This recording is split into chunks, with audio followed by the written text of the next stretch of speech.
Hey everyone!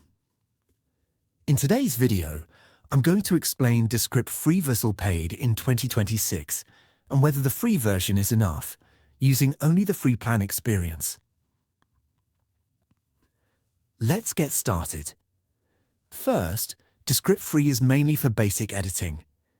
You can import audio or video, get automatic transcription, and edit your project by editing text. This is the core feature, and it works really well even on the free plan. Next, you can remove mistakes, cut clips, and rearrange your video just by editing the transcript.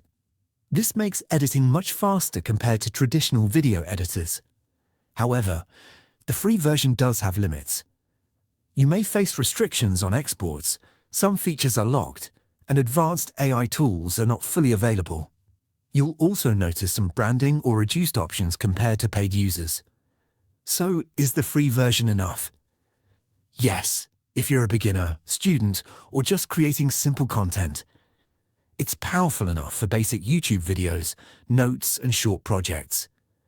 But if you want advanced AI features or professional level control, then the paid version is more suitable. And that's the simple breakdown of Descript free versus paid in 2026.